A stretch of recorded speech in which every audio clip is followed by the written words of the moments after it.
नमस्कार। हम लोग विज्ञान विषय के अंतर्गत शाखाओं के बारे में पढ़ रहे थे और हमने कई शाखाओं के बारे में पहले वीडियो में जाना। लेकिन इस टॉपिक बहुत बड़ा है, इसलिए हमने इसको दो पार्ट में बांटा। एक को वीडियो 1 नाम दिया, एक को वीडियो 2। तो आज हम पढ़ेंगे वीडियो 2 के बारे में। ये उसी तरह है जैसे एक परिवार होता है ना, बहुत बड़ा। और जब वो परिवार मोहल्ले की तरह दिखने लगता है, यानी 50-60 मकान हो जाते हैं उनके, तो उसको क्या करते हैं, बांटते हैं धीरे धीरे। इसी तरह विषय को अध्ययन करने के लिए हमको बांटना पड़ता है, ताकि ज़्यादा डोज ना आप तक पहुंच जाए, क्योंकि एक ही वीडियो में ज़्यादा डोज पहुंच जाएगी तो पेजेस पड़ सकती है। इसीलिए उसको कई टुकड़ों में बांटेंगे। तो ये पार्ट 2 और आखिरी पार्ट है। इसके बाद केजीएफ की तरह 3-4 नहीं आना है। तो देखिए, उसमें हमने कुछ महत्वपूर्ण शाखाओं के बारे में पढ़ा। इसमें भी हम पढ़ेंगे जिन शाखाओं के बारे में, वो बेहद महत्वपूर्ण है। ये जो गोला देख रहे हैं, गोला क्या है? ये गोला है हमारी पृथ्वी। और ये पृथ्वी का अंदर का भाग है, और जो ये ऊपर देख रहे हैं ये बाहर का भाग है। मुकुट नहीं है ये बाहर का भाग है। हम लोग कहाँ रहते हैं, अंदर या बाहर पृथ्वी के? ये जरूर बताइएगा कमेंट में। देखिए, पृथ्वी जो है, इसके ऊपर सतह में पर्वत, पठार, मैदान, बहुत सी चीजें हैं। हमको ज्योग्राफी तो पढ़ना नहीं है। अभी हम क्या पढ़ रहे हैं, शाखाओं के बारे में। तो जो ये पर्वत देख रहे हैं, ये पर्वत कैसे बना, यानी उत्पत्ति कैसे हुई, उत्पत्ति के बाद विकास कैसे हुआ। देखिए, उत्पत्ति और विकास दो अलग चीजें हैं। जैसे कोई बच्चा जन्म लेता है तो उसकी उत्पत्ति हो गई, और धीरे धीरे क्या होता है, बड़ा होता है, वो हो गया विकास। तो इसी तरह एक पर्वत है, सीधे इतना बड़ा नहीं बन जाता है कि हिमालय जितना बड़ा हो गया या रॉकी जितना। उस धीरे धीरे क्या होता है, विकास होता है उसका। तो जो पर्वत है, उसकी उत्पत्ति कैसे हुई, उसका विकास कैसे हुआ, और जब इसकी उत्पत्ति हुई तो इसका हमारे धरती पर, ये पृथ्वी पर क्या प्रभाव पड़ा। इन सभी चीजों को अध्ययन करते हैं विज्ञान की जिस शाखा में। उसको बड़ा प्यारा सा नाम दिया, उसको क्या दिया, पर्वत विज्ञान। हिंदी में आएगा तो कर दोगे, लेकिन मान लीजिए पर्वत विज्ञान ना नाम दिया तो देगा भी नहीं। पर्वत विज्ञान खाली इंग्लिश में बोलते हैं। इंग्लिश में एक शब्द है जिसका नाम क्या है, ओरोलॉजी। क्या नाम है, ओरोलॉजी। इसी ओरोलॉजी इंग्लिश शब्द को हिंदी में बोलते हैं पर्वत विज्ञान। लेकिन पर्वत विज्ञान कहीं नहीं पूछा जाएगा, पूछा जाएगा ओरोलॉजी ऑप्शन में। ठीक है, तो पूछा जाए पर्वतों की उत्पत्ति, उनका विकास और उनका हमारी पृथ्वी पर प्रभाव का अध्ययन विज्ञान की किस शाखा में करते हैं, तो बिना किसी संकोच के एकदम टिक मारना किसमें, ओरोलॉजी में। ठीक है। उसके बाद इसी तरह देखिए, चित्र बनाकर काम कीजिएगा, याद रहेगा। जैसे देखते होंगे कि किसी किसी एक खास व्यक्ति का चित्र दिन भर देखते हो तो वो एकदम आंखों के सामने झूलता रहता है। इसी तरह जब इनका चित्र देखोगे तब पूरा उम्मीद है कि दिमाग में यहाँ पर ना बैठ जाएगा एकदम, कोई प्रॉब्लम ना होगी। अब देखिए, जो हमारी पृथ्वी, अभी तो बाहर थे, अब अंदर आते हैं। तो पृथ्वी के अंदर भाग में जाते हैं और उसका जब अध्ययन करते हैं तो ये कहलाता है जियोफिजिक्स, यानी भू भौतिकी। भू का मतलब तो हो गया पृथ्वी, अब भौतिकी का मतलब हो गया पृथ्वी की आंतरिक संरचना, यानी हमारी जो पृथ्वी है ये अंदर से क्या कैसी है। जैसे हम लोग अंदर से कैसे हैं, दो तरह से बताओगे। एक तो बताओगे गुणों के आधार पर कि घमंडी हैं, कपटी हैं, या फिर सच्चे हैं, जो भी बोलना हो। और एक बताओगे कि हम लोग अंदर से हड्डियों से बने हैं, मांसपेशियों से बने हैं। तो इसी तरह पृथ्वी की आंतरिक संरचना अगर जाननी है तो उसको जानेंगे भूभौतिकी के अंतर्गत। एक और शब्द आता है जिसको बोलते हैं जियोलॉजी। जियोलॉजी में भी हम क्या करते हैं, पृथ्वी की आंतरिक संरचना के बारे में जानते हैं। लेकिन जब आप पृथ्वी के आंतरिक अंदर जाएंगे और कम गहराई तक पहुंचेंगे, तो इतने का अध्ययन अगर आप करेंगे तो ये कहलाएगा जियोलॉजी। लेकिन बहुत ज्यादा गहराई तक अगर जाना है तो ये जियोफिजिक्स के द्वारा ये अध्ययन संभव है। और देखिए, जब धरती के अंदर जाएंगे तो भूकंप के बारे में भी पता पड़ेगा। क्यों? क्योंकि भूकंप ऊपर तो आते नहीं है धरती के, आते कहाँ हैं, हमारी पृथ्वी के अंदर से। तो जब भूकंप के बारे में पता पड़ेगा तो ये भी तो जाएंगे तो सर्च करेंगे कि भूकंप आते क्यों हैं। तो जब ये सब जानने की जिज्ञासा हो ना, तो इसको अध्ययन करते हैं। विज्ञान की एक शाखा है जिसका नाम है भूकंप विज्ञान, यानी सिस्मोलॉजी। इसका नाम है सिस्मोलॉजी। दरअसल भूकंप जो आते हैं उससे जो कंपन होता है उसको बोलते हैं सिस्मिक, यानी कंपन। तो उसी के आधार पर इसका नाम दिया भूकंप क्या, विज्ञान। तो पूछेगा कि भूकंप का अध्ययन विज्ञान की किस शाखा में करते हैं, तो भूकंप विज्ञान तो बिल्कुल नहीं देगा, देगा क्या, सिस्मोलॉजी। ठीक है। इसी तरह ये देख लीजिए कि हमारी जो पृथ्वी है इसके अंदर कुछ ऐसे पदार्थ पाए जाते हैं जो अपने आप का होते हैं, विखंडित होते रहते हैं। जैसे कुछ लोग देखे होंगे क्लासों में बैठते हैं या आपके आसपास दोस्त वगैरह रहते हैं, उनसे कुछ बोलो या ना बोलो, उनका मुंह फूला रहता है एकदम। और जब मुंह फूला रहता है तो उनसे पूछोगे किस कारण फूला भैया, तो कोई स्पष्ट कारण नहीं होता है। हो सकता है कि आप किसी के बगल में बैठ गए हैं तो इसी कारण उसका मुंह फूल गया हो।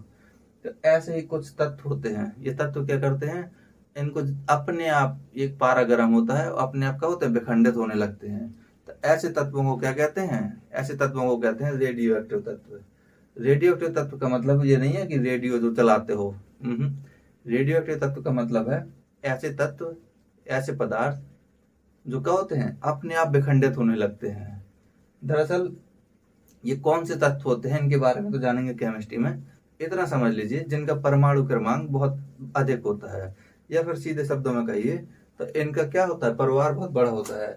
इसलिए क्या होते हैं, इसलिए ये विखंडित होने लगते हैं अपने आप। और जब विखंडित होते हैं तो उसी के अंतर्गत हम दो तरह की चीजें अध्ययन करते हैं। दो शाखाएं हैं, एक का नाम है रेडियो रसायन, एक का नाम है विकिरण विज्ञान। देखिए, ये अपने आप क्या होते हैं, विघटित होते हैं। और विघटित होते तो इनसे क्या निकलता है, विकिरण। ठीक है, विकिरण का मतलब मान लीजिए तरंग एक तरह का, तो इसीलिए इसका नाम है विकिरण विज्ञान और इसका नाम है रेडियो रसायन।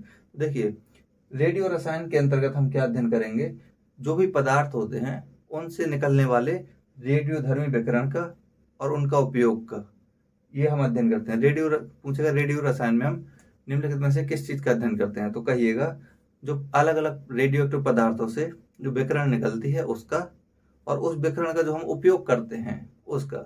देखे होंगे जो रिएक्टर वगैरह देखे हो, नाभ के रिएक्टर होते हैं, उसमें क्या करते हैं, इसी विकिरण का हम उपयोग करते हैं विद्युत ऊर्जा के उत्पादन में। इसी तरह पूछेगा विकिरण विज्ञान क्या है, तो कहिएगा विभिन्न विकिरणों का हमारे शरीर पर क्या प्रभाव पड़ता है, इसका अध्ययन करते हैं। जब इतना सीख जाइएगा तो फिर ये देखिए, जो नदी देख रहे हैं बहती हुई, कितनी बढ़िया प्यारी लग रही है। इसी से देखिए तीन शाखाएं जुड़ी हुई हैं। एक को नाम है, एक का हम कहते हैं द्रव स्थितिकी। द्रव स्थितिकी, तो द्रव मतलब क्या है, जल के लिए प्रयुक्त हुए। नदी, ये क्या है, ये नदी है, ये डैम बना हुआ है, इनमें क्या भरा है, जल। जल को क्या बोलते हैं, हाइड्रोजन, इसलिए इंग्लिश में कहते हैं हाइड्रो। तो इसको बोलते हैं हाइड्रोस्टैटिक्स। एक का नाम है हाइड्रोडायनामिक, एक का नाम है हाइड्रोफोनिक्स। तीनों में एक चीज कॉमन है, उसका नाम है हाइड्रो, यानी जल, ये जल से संबंधित है। एक का नाम है हाइड्रोस्टैटिक्स। स्टैटिक का मतलब होता है स्थितिकी, जैसे नाम से स्पष्ट हो रहा है कि स्थितिकी का मतलब है जो स्थिर हो, यही होता है ना। स्थितिकी का मतलब है जो स्थिर हो, यानी इधर उधर ना करे बिल्कुल। तो ये बताइए, नदी का जल स्थिर रहता है कि तालाब का, तो सीधी बात है तालाब का। क्यों, तालाब चारों तरफ से क्या रहता है, बंद रहता है, उसका जल कहीं और नहीं जाएगा, इधर उधर होता रहेगा बस। जैसे टप में पानी भर दो तो टप से बाहर थोड़ी जाता है टहलने के लिए, पानी रहता तो टप में ही है। तो देखिए, हाइड्रोस्टैटिक्स के अंतर्गत हम क्या करते हैं, किसी स्थिर द्रव पर कार्य करने वाले बल का, दाब का और उसके प्रभाव का अध्ययन करते हैं। यानी कोई जो जल है, जो एक डैम में भरा हुआ है, उस डैम में भरे हुए जल का क्या है, उस पर क्या ताप है, क्या दाब है, या फिर उसका जो प्रभाव है, उसका अध्ययन किसमें करेंगे, हाइड्रोस्टैटिक्स में। और इन्हीं चीजों का, बल, दाब और इसके प्रभाव, जब इन्हीं का अध्ययन हम बहते हुए जल में करते हैं, यानी जो जल लगातार बह रहा हो, उसको बोलते हैं हाइड्रोडायनामिक्स। ये तो हो गया जल के संबंध में। अगर स्थिर है, उसके ताप, दाब और प्रभाव का अध्ययन करेंगे तो क्या लाएगा, हाइड्रोस्टैटिक्स। और अगर गतिशील जल के ताप दाब का अध्ययन करेंगे तो क्या लाएगा, हाइड्रोडायनामिक। लेकिन इसमें हम क्या कर रहे हैं, इसमें तो हम सतह के ऊपर का अध्ययन कर रहे हैं ना।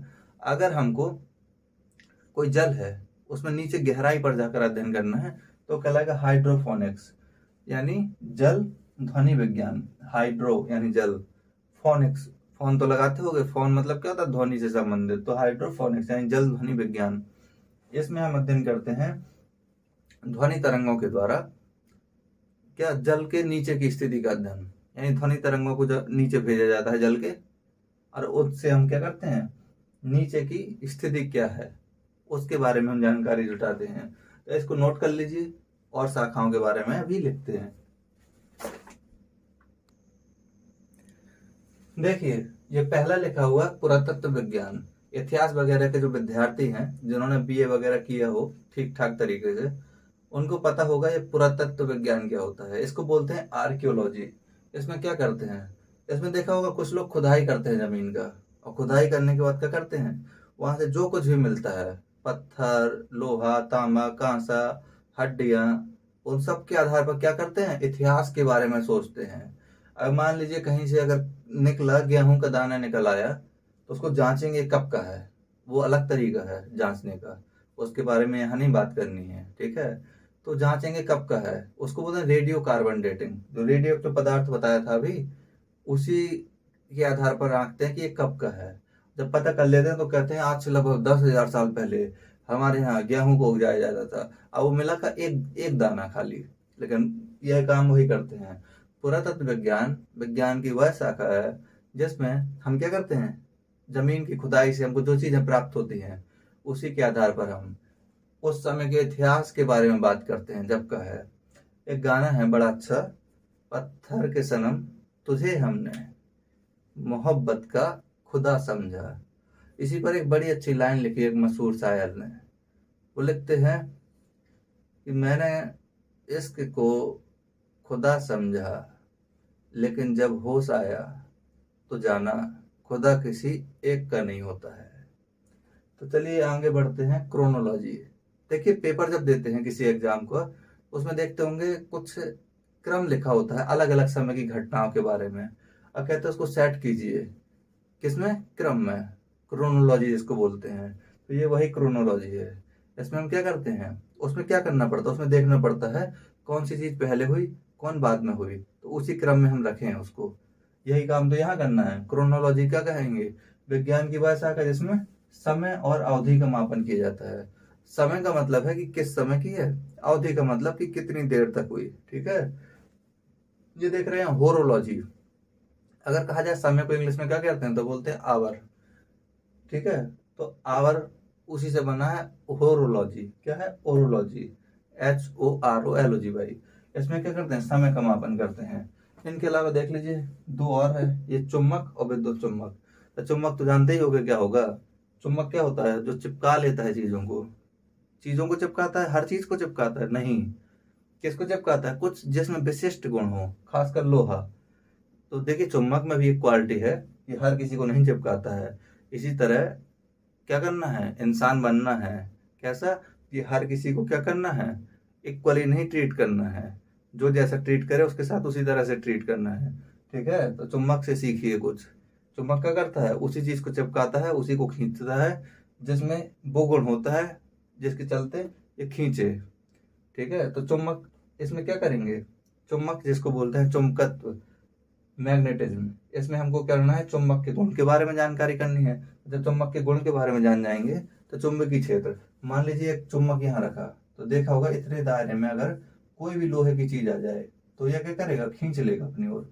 इससे बाहर है तो कहेगा भाई हम तुमको नहीं ले सकते हैं, तुम लोग शामिल नहीं हो, तुम दूर जाओ, ठीक है। लेकिन अगर इस दायरे में कोई भी चीज रखी हुई है लोहे की, यदि उसका गुण क्या है, चिपकने वाला, तो उसको खींच लेगा। तो ये होता है चुंबकीय क्षेत्र, यानी चुंबक के आसपास का वो क्षेत्र जहां पर रखी हुई किसी चीज को अपनी ओर चुंबक खींच ले। उसके बाद चुंबक के प्रभाव, तो पूछा जाएगा ये बताइए चुंबकत्व यानी मैग्नेटिज्म के अंतर्गत क्या अध्ययन करते हैं, तो कहना चुंबक के गुण पहली चीज। तो और जब गुण देख लेंगे तो बात करेंगे चुंबकीय क्षेत्र की, और जब चुंबकीय क्षेत्र भी देख लेंगे तो चुंबक का जो प्रभाव होता है उसका अध्ययन करेंगे।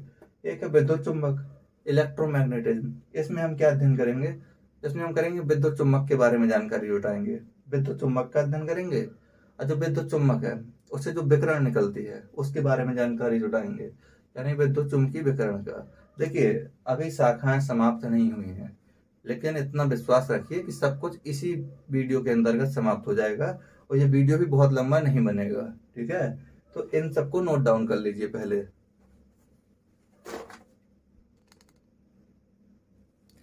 देखिए यहाँ पर रसायन विज्ञान से संबंधित कुछ शाखाएं दी हुई हैं। चूंकि हम विज्ञान की शाखाओं की बात कर रहे थे, तो कहीं ये तो कहा नहीं था कि रसायन विज्ञान के बारे में कुछ बात भी नहीं करेंगे।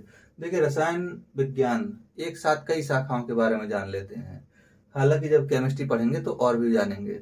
देखिए जो ये लिखे हुए हैं कुछ नाम, ये एकदम नए हैं, यानी इसको अगर चंद पंक्तियों में कहें तो ऐसे कह सकते हैं कि दीवारों पर लिखा वो नाम नया है, दीवारों पर लिखा वो नाम नया है, कर रहे हैं जो वो काम नया है। लगे तो बरसों में जाने कितने इल्जाम थे हम पर अब जो लगा वो इल्जाम नया है।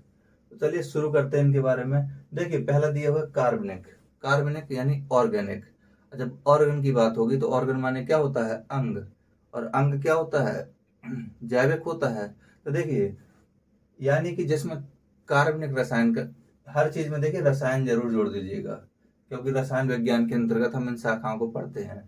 कार्बनिक रसायन यानी इसका मतलब है कि जितनी भी चीजों में कार्बन पाया जाता है उन सब का यहाँ अध्ययन करेंगे। किसमें, कार्बनिक रसायन में। देखिए हमको क्या क्या करना है, अध्ययन। अध्ययन हम करेंगे कार्बन के यौगिकों का। देखिए कार्बन के जो यौगिक हैं उनका निर्माण कैसे होता है और निर्माण किन चीजों से होता है, उसको बोलते हैं संगठन। संगठन का मतलब होता है किन किन चीजों से बना हुआ है। ठीक है, तो कार्बन के जो यौगिक हैं उनका निर्माण, उनका संगठन। अब संगठन है तो कुछ संरचना भी होगी, अपने शरीर को ही देखिए, कुछ ना कुछ संरचना है ना उसकी, लंबा आड़ा टेढ़ा जो भी हो, तो उसकी संरचना के बारे में बात करेंगे। उसके कुछ गुणधर्म भी होंगे, जैसे सबके होते हैं। जैसे लोहा है तो लोहे का गुण क्या होता है, आवाज करना, टंकार ध्वनि उत्पन्न करना। ठीक है, बजनी, ये सब। लेकिन यहाँ जो कार्बनिक, हालांकि लोहा क्या है, कार्बनिक यौगिकों में नहीं आएगा। तो इसके अंतर्गत क्या करेंगे, हम गुणधर्म की बात करेंगे। जैसे पेड़ पौधों के गुणधर्म होते हैं, इंसानों के, जीव जंतुओं के गुणधर्म। इसके बाद इसका उपयोग, क्योंकि अंत में इन सभी चीजों का हमको करना क्या है, उपयोग। और उपयोग क्यों करना, क्योंकि हम ठहरे इंसान, हम छोड़ेंगे ही नहीं किसी चीज को, उपयोग करने से वंचित रखेंगे नहीं। जो कुछ भी मिलेगा धरती पे उसका उपयोग करेंगे। ये हमारी नहीं, ये सबकी सोच है। ठीक है, तो इसलिए कोई पूछे कार्बनिक रसायन में क्या करेंगे, तो कहिएगा कार्बनिक रसायन विज्ञान की वह शाखा है जिसके अंतर्गत कार्बन के यौगिकों के निर्माण, उनके संगठन, उसकी संरचना, उसके गुणधर्म और उसके उपयोग का अध्ययन करते हैं। ठीक है, इसके बाद पूछेगा अकार्बनिक रसायन के बारे में बताइए। जिसमें कार्बन नहीं है वो क्या है, अकार्बनिक। इसको बोलते हैं इनऑर्गेनिक। तो इसमें देखिए हमको क्या करना है, विभिन्न तत्वों व इससे निर्मित यौगिकों। अब ये बताइएगा तत्व और यौगिक में क्या अंतर होता है, ये कमेंट बॉक्स में जरूर बताएं। देखें इतना समझ में आ रहा है या नहीं। तो देखिए विभिन्न तत्वों व इससे निर्मित यौगिकों के, किसका, फिर से ही देखिए, निर्माण, उनके संगठन का, उनकी संरचना, उनके गुणधर्म और उनके उपयोग का अध्ययन करेंगे। तो अकार्बनिक रसायन में विभिन्न तत्वों व इससे निर्मित यौगिकों के निर्माण, संरचना, संगठन, उपयोग, गुणधर्म के बारे में अध्ययन करेंगे। बात करेंगे औद्योगिक रसायन। देखिए रसायन विज्ञान में सबसे महत्वपूर्ण है औद्योगिक रसायन। क्यों, डेली मन करता होगा सुबह से क्या करें, ब्रेड में मक्खन लगा के खाएं, पनीर खाएं, ये सब मन जो करता है ना, दही खाएं, ये सब क्या है, ये सब औद्योगिक रसायन के अंतर्गत आता है। यानी जो भी चीजें हम लोग उपयोग करते हैं, खाते हैं, उद्योग धंधों में बनती हैं, वो सब क्या है, औद्योगिक रसायन के अंतर्गत आती हैं। ये बहुत महत्वपूर्ण है। इसी में आ जाते हैं क्या, सजने संवरने का सामान, जैसे फेयर एंड लवली, लिपस्टिक, लाली, जो कुछ भी होता है ना, वो सब इसी में आता है। यानी जो मरम्मत का काम करता है इंसानों में, वो किस में आता है, औद्योगिक रसायन में। इसके बाद विश्लेषित रसायन, इसको बोलते हैं एनालिटिकल, एनालिटिकल केमिस्ट्री। देखिए क्या होता है, कोई भी पदार्थ हमको मिलता है तो उसके बारे में इंसान क्या होता है, जिज्ञासु होता है, जानना चाहता है।